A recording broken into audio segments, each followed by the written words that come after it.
में लोकसभा के चुनाव हो रहे हैं, लेकिन दुनिया के दूसरे हिस्सों में बरस रहे हैं मिसाइलें। युद्ध की चिंगारी भड़की हुई है, लाशों का ढेर लगा हुआ है और इस खतरे की आंच भारत तक ना पहुंचे, इसको लेकर प्रधानमंत्री मोदी चिंतित हैं। उन्होंने एक बड़ा बयान दिया है। दुनिया में कैसे युद्ध के बादल छाए हुए हैं और जब दुनिया में युद्ध का माहौल हो तो भारत में युद्ध स्तर पर काम करने वाली सरकार जरूरी है। और इसी पर आज अड़ी में हम बात करने वाले हैं। ग्लोबल युद्ध काल, भारत में चाहिए मजबूत सरकार। हमारे साथ खास मेहमान होंगे चर्चा के लिए, लेकिन सबसे पहले आपको वॉर जोन की 6 बड़ी खबरें जल्दी से बता देते हैं। पहली खबर, मिडिल ईस्ट में आज की सबसे बड़ी खबर है। इराकी मिलिट्री बेस पर हवाई बमबारी हुई है। अज्ञात फाइटर जेट ने बरसाए हैं बम और बगदाद से 70 किलोमीटर दूर मिलिट्री बेस पर हमला हुआ है, जिसमें जानकारी है कि 1 की मौत हुई है और 8 के घायल होने की खबर है।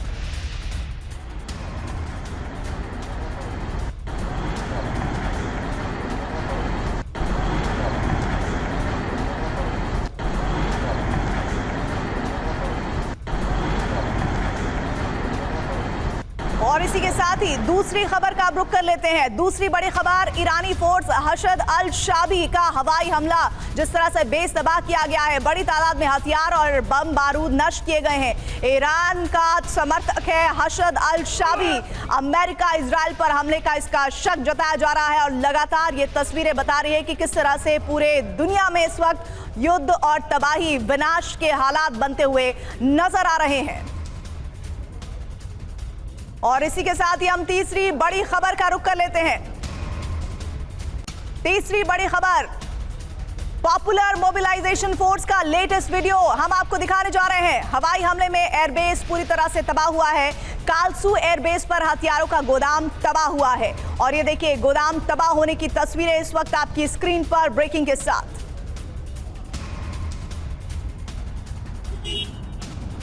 चौथी बड़ी खबर यह कि इराक में हुई बमबारी पर बहुत बड़ा दावा हुआ है। हमले के लिए जॉर्डन से उड़ा था बॉम्बर। जॉर्डन के रुकबान इलाके के बुर्ज 22 बेस से उड़ा था बॉम्बर और इराक सिक्योरिटी सोर्स ने यह दावा किया है, जिसके जरिए यह इंफॉर्मेशन कंफर्म होती हुई नजर आ रही है। यानी तबाही का पूरा साजो सामान कैसे नीति निर्धारक तरीके से आजमाया जा रहा है, उसके लगातार जो साक्ष्य हैं वो मिल रहे हैं। और ये जो तस्वीरें आप देख रहे हैं, ये इराक सिक्योरिटी सोर्स का दावा है, जिसकी तस्वीरें तबाही और बर्बादी को बयां करती।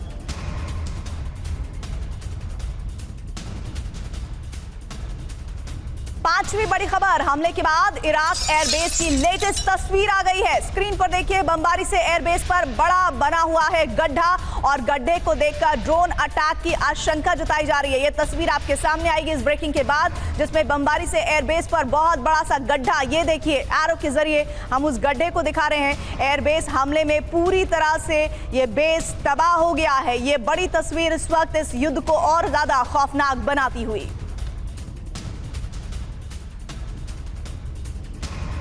और इन तस्वीरों के साथ छठी बड़ी खबर का रुख कर लेते हैं। 24 घंटे में दहल गया मिडिल ईस्ट। 24 घंटे में मिडिल ईस्ट के 3 देशों पर हमला हुआ है। 24 घंटे में इजराइल का विध्वंसक काउंटर अटैक हुआ है। 24 घंटे में ईरान, इराक और सीरिया में अटैक हुआ है। 24 घंटे की इजरायली बमबारी से पेंटागन भी परेशान हो गया है।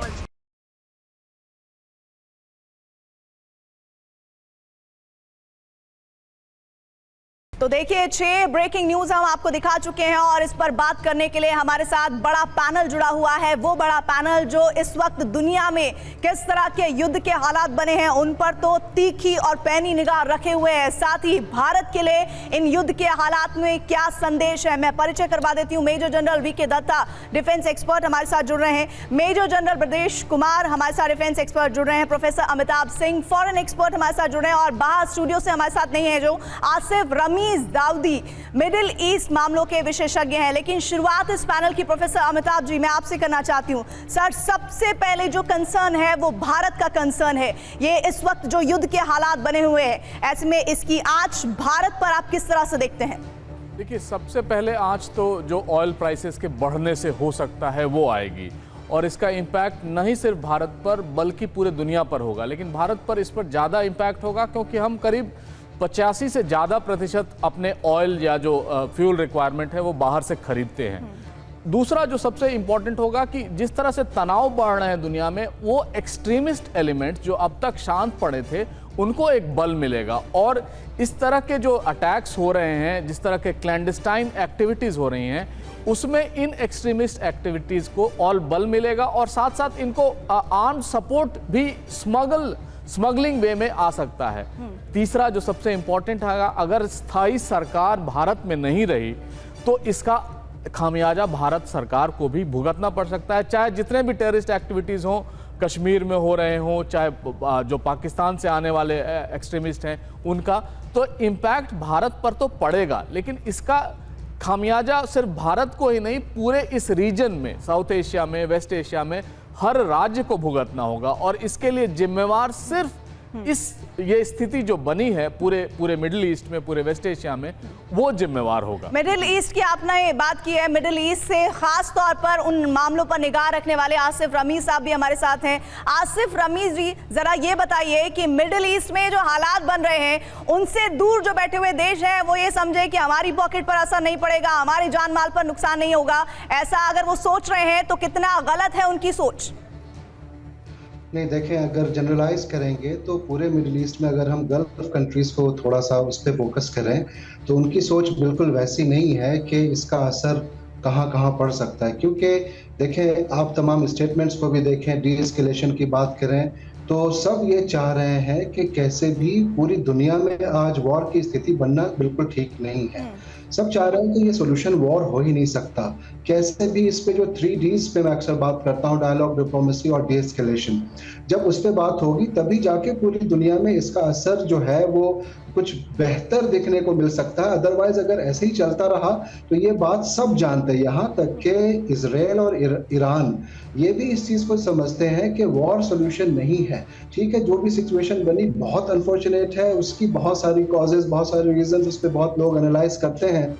लेकिन अगर मैं मिडिल ईस्ट की बात करूं खास तौर से, तो यहाँ पे मैं बताऊं कि ज़्यादा जो मेजर कंट्रीज हैं उन तमाम जगहों पे फोकस इनका अपना विजन है, फोकस अपना प्रोग्रेस है, फोकस अपना यहाँ के लोगों की रीजनल और इंटरनेशनल सिक्योरिटी पीस उस पे है। तो वैसे में अगर कुछ ऐसे हालात बन रहे हैं तो ये बिल्कुल मतलब नहीं है कि पूरा मिडिल ईस्ट जो है ये चाहता। मुझे लगता है कि ये पूरी जो सेंसिबल जितनी भी कंट्रीज हैं, बहुत सी मिसालें हैं, वो ये नहीं चाहती है। और दुनिया के आप तमाम स्टेटमेंट्स देखें, आप तमाम मीडिया रिपोर्ट्स देखें तो सब एक इकट्ठे यही कह रहे हैं कि कैसे भी इसका जो रिटेलिएशन के नाम पे या डीएस्केलेशन होना चाहिए, कैसे भी कोई ऐसा रास्ता निकलना चाहिए कि तरक्की की तरफ बात जाए, ह्यूमैनिटेरियन चीजों को देखें। कुछ लोग इसको जो है वो, जैसा आप बता रहे हैं, ये बिल्कुल सही बात है कि एक बड़ा तबका, एक बड़ा दुनिया का हिस्सा ये चाहता है कि युद्ध नहीं होना चाहिए, युद्ध के हालात नहीं बनने चाहिए। लेकिन उनके मुकाबले एक ऐसा भी तबका है जो हिडन फोर्सेस है, वो चाहते हैं कि युद्ध हो और सब कुछ तबाह हो जाए।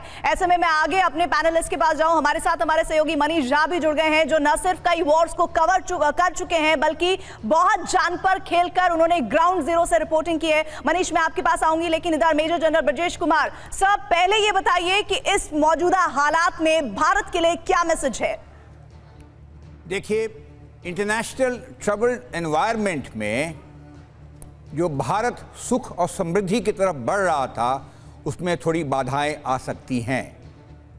पिछले 3 साल से जो माहौल बना हुआ है, यूक्रेन रशिया वॉर का, चाइना यूएस राइवलरी का, इजराइल में हमास के साथ विद्रोह का, मिडिल ईस्ट के जो सी हैं, पर्शियन गल्फ में सी जो आप लेन्स हैं उसके ऊपर की बात थी। तो इस माहौल में ये चौथा या 5वां जो संकट है, ये बहुत ही दुर्भाग्यपूर्ण है।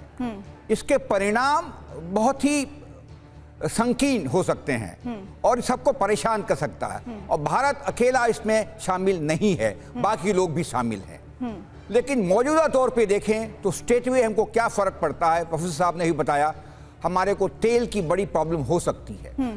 वैसे भी ओपेक कंट्रीज़ ने और यूएस ने डिसाइड किया है पेट्रोलियम प्रोडक्ट्स का प्राइसेस बढ़ाने का, उनकी वो प्रोडक्शन कट करने की। हमारे जो रशिया से ऑयल आता है उसका रास्ता हम ढूंढ रहे थे ईरान के थ्रू। अब ईरान में स्थिति खराब होती है तो वो भी हमें दिक्कत आएगा। पेट्रोलियम प्राइसेस बढ़ते हैं तो वैसे ही कंपनियां जिनको अमेरिका बार करता है वो हमको पेट्रोल नहीं दे पाती हैं, ये भी एक दिक्कत आएगी। तो ऑल कहा जाए तो हमारे एनर्जी रिक्वायरमेंट्स पे और इंटरनेशनल वर्ल्ड ऑर्डर खराब होने से सप्लाई चेन के डिस्ट्रप्शन जो है बरकरार रहेंगी, चाहे वो सुएज कैनाल से हो या कोई और कारण से हो।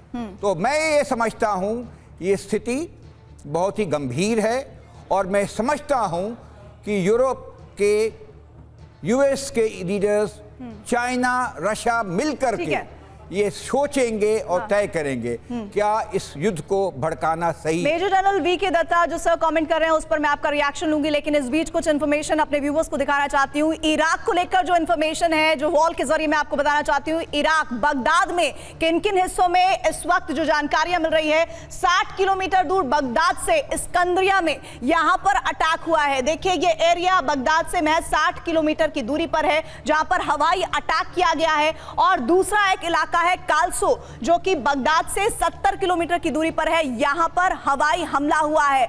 हर्षद अल शाबी, इस पर कहा जा रहा है कि इसने ये अटैक कराया है। ईरान समर्थक फोर्स का ये बेस माना जाता है। और हमला किसने किया है, मैं करेक्ट कर दूं बात, हर्षद अल शाबी ईरान समर्थक फोर्स का ये बेस है जहां पर अटैक किया गया है। और साथ ही साथ हमला किसने किया है इस पर अभी तक इंफॉर्मेशन क्लियर नहीं हुई है। इसके अलावा इजराइल अमेरिका पर हमले का शक है। हर्षद अल शाबी यूएस बेस पर अभी तक अटैक करता रहा है, लेकिन अभी तक इस पर किसने अटैक किया है ये क्लियरिटी नहीं है। यहाँ पर एक की मौत हुई है, 8 लोग घायल हुए हैं। एक और वॉल मैं आपको दिखाना चाहती हूँ, लेकिन उससे पहले जनरल वी के दत्ता, मेजर जनरल वी के दत्ता, सर ये बताइए कि इस वक्त जो ये वॉर का सिलसिला चल रहा है, अब सबसे बड़ी दिक्कत यह है कि कुछ पता ही नहीं चल रहा है कि कौन किस पर अटैक कर रहा है। ये इंफॉर्मेशन बता रही है कि तैयारी तो हो रही है, लेकिन कुछ ऐसी फोर्सेस भी हैं जो पीछे पर्दे से हमला कर रही हैं, जिनका सामने आना, बेनकाब होना जरूरी है। बिल्कुल, देखिए ऐसा है कि जो करंट सिचुएशन पैदा हुई है, ईरान का जो एक मैसिव असॉल्ट हुआ इजराइल के ऊपर, जिसमें उन्होंने तकरीबन 350 के करीब ड्रोन्स और मिसाइल्स दागे। लेकिन उसके साथ साथ में ये भी कहना है कि ईरान ने अमेरिका को चेताया था कि हम इस समय, इस पीरियड में, इस दौरान ये अटैक करने वाले हैं। और उसके चलते जो इनकी फोर्सेस थी, चाहे इजराइल की एंटी एयर और एंटी मिसाइल फोर्सेस हों, चाहे अमेरिकन जो एयर फोर्स है, यूके की एयर फोर्स, जॉर्डन की एयर डिफेंस और साथ में फ्रेंच की भी एयर फोर्स ने मिलके ये साढ़े की सारी जो 350 के करीब मिसाइल ईरान ने फायर करी, उसको उन्होंने तकरीबन नकारा कर दिया। तो अभी ये ईरान ने क्यों इन्फॉर्मेशन दी, हम किस टाइम करने वाले हैं, किस समय करने वाले हैं, कौन सी विंडो है, तो ये क्वेश्चन मार्क है। मतलब आप ये कहना चाह रहे हैं सर कि अभी भी ऐसा कहा जा रहा है कि दिमागी तौर पर चाहे इजराइल हो चाहे ईरान हो, वो अपना गेम खेल रहे हैं। कभी वो कह रहे हैं कि हमने अटैक किया, दूसरे कह रहे हैं हमने अटैक किया, कभी विड्रॉ कर ले रहे हैं अटैक के सिस्टम को। ऐसे में भ्रम की स्थिति बनाने की भी कोशिश हो रही है क्या? बिल्कुल, देखिए ऐसा है कि जो अभी इजराइल ने सो कॉल्ड काउंटर अटैक किया है ईरान के ऊपर, इजराइल ने तो उसको कोई बोला ही नहीं है। इजराइल ने तो बोला ही नहीं कि मैंने हमला किया है। हम सारे स्पेकुलेट कर रहे हैं, चाहे हम बोले कि साहब ये इजराइल ने किया है, किसके माध्यम से किया है, मिसाइल कहाँ से फायर हुई हैं, कौन से मिसाइल हुए हैं, कौन सा ड्रोन इस्तेमाल किया है। और वो डिनाइबिलिटी, कोई कहता उन्होंने अजरबैजान की तरफ से कर दिया, कोई कहता साहब मुसाहद के जो एजेंट थे उन्होंने छोटे ड्रोन से ईरान के अंदर से ही उनको अटैक कर दिया। तो ये जो ग्रे एरिया है, ये जान के इसको मेंटेन किया जाता और ये एग्जिस्ट करता है। जब भी युद्ध का युग होता है, ये एरिया एग्जिस्ट करता है जहां पर क्लियरिटी नहीं मिलती है, क्योंकि दोनों तरफ से अपनी स्ट्रैटेजी को एक्सप्लोर करने की कोशिश हो रही होती है और एक्सपोज करने से बचाया जा रहा होता है। लेकिन इस बीच मनीष का रुख करना चाहती हूँ, इजराइल का ताबड़तोड़ हमला कहाँ हुआ है, एक बार फिर से मैं आपको बता देती हूँ। इराक कालसो बेस पर ड्रोन अटैक हुआ है। ये अटैक हुआ है जिसका जिक्र अभी मैं कर रही थी। इजराइल का ये ताबड़तोड़ अटैक कहां पर किया गया है? ये किया गया है कालसो बेस, इराक का ये ड्रोन अटैक कहा जा रहा है। यहां पर ड्रोन अटैक हुआ है। इसके अलावा इराक बेबीलोन पर पीएमएफ हेडक्वार्टर पर हमला किया गया है। ये वहां से थोड़ी दूर पर है जहां पर अटैक किया गया है। तीसरा सीरिया के बारे में जानकारी मिल रही है जो बहुत इंपॉर्टेंट है। आज सुबेदा दारा प्रांत में धमाका होने की खबर आ रही है। यहां पर धमाका हुआ है, लेकिन सबसे बड़ी बात की क्लियरिटी, जैसा कि वीके दत्ता साहब कह रहे थे कि क्लियरिटी कहीं भी हो पाना बहुत डिफिकल्ट है ऐसे सिचुएशन में जहां पर हर कोई अपने आप को यह साबित करना चाहता है कि वो वॉर में एज ले रहा है। इधर ईरान 7 इलाकों में हमला कर चुका है, ऐसा दावा किया जा रहा है। मनीष, वॉर जोन में कहा जाता है कि दिमागी बढ़त जो शख्स बना लेता है वो युद्ध को जीतने में कामयाबी हासिल करता है, लेकिन इन मौजूदा हालात में भारत के लिए क्या मैसेज है, प्लस ये जो अटैक्स हो रहे हैं इनको लेकर ग्राउंड जीरो से आपके पास क्या रिपोर्ट्स आ रही हैं? बिल्कुल, देखिए चुनौतियां बड़ी है। इस बात का जिक्र तो स्वयं प्रधानमंत्री नरेंद्र मोदी ने कल एक रैली में भी किया है, और इसी को लेकर वो इकबाल की 2 पंक्तियां हैं कि वतन की फिक्र कर नादा, मुसीबत आने वाली है, तेरी बर्बादियों के मसविरे हैं आसमानों में। तो हम सब के सामने एक बड़ी चुनौती है, और मिडिल ईस्ट का ये वॉर दरअसल, चाहे आप रूस यूक्रेन से कनेक्ट करके देखिए तो वाकई में भारत के लिए, भारत के लोगों के लिए और पूरे विश्व के लिए सबसे बड़ी दिक्कत है, क्योंकि ग्राउंड पर जो सिचुएशन है वो दरअसल परसेप्शन से बहुत अलग है। एक तरफ नैरेटिव बिल्डिंग का खेल जारी है, लेकिन ग्राउंड पर अगर आप देखें तो जो लोग कह रहे हैं, जो देश स्टेटमेंट कुछ और दे रहे हैं लेकिन एक्शन कुछ और ले रहे हैं, और एक्शन ये हो रहा है कि कोई रुकने को तैयार नहीं है, कोई ईगो के नाम पर दूसरे पर अटैक करने से बाज नहीं आ रहा है। और वही अभी हम देख रहे हैं, चाहे इजराइल का ईरान पर, सीरिया पर, लेबनान पर, इराक पर। अब आप जरा सोचिए, एक इजराइल सीरिया पर जब चाहे अटैक कर सकता है, लेबनान पर जब चाहे अटैक कर सकता है, इराक पर जब चाहे अटैक कर सकता है, और ईरान पर तो हमले के लिए उसके पास लॉजिक भी है। तो यानी कि इन तमाम देशों में कहीं किसी के लिए किसी को भी संप्रभुता की जरूरत नहीं है, या उसको कोई रिस्पेक्ट करने नहीं आ रहा है। और ऐसे में जो दोनों सुपर पावर हैं, अमेरिका और रूस, चूंकि दोनों ने अपनी खेमेबंदी कर ली है, तो ऐसे में बहुत मुश्किल हालात हैं, और ये किस दौर में जाएंगे, कितनी तबाही लाएंगे, ये फिलहाल कहना बहुत मुश्किल है जी। और इसीलिए कहा भी जाता है, जो हम लगातार बात भी कर रहे हैं, भारत की चिंता ये बताती है मनीष की किस तरह से लगेगी आग तो आएंगे घर बाकियों के भी जद में, यहाँ पर सिर्फ हमारा ही मकान नहीं है। तो जो इस वक्त युद्ध की विभीषिका झेल रहा है सिर्फ उन मुल्कों पर असर होगा, ऐसा जो लोग भी समझ रहे हैं, वो सीधे तौर पर मुंह की खाने वाले हैं, और यही सबसे बड़ी चिंता है।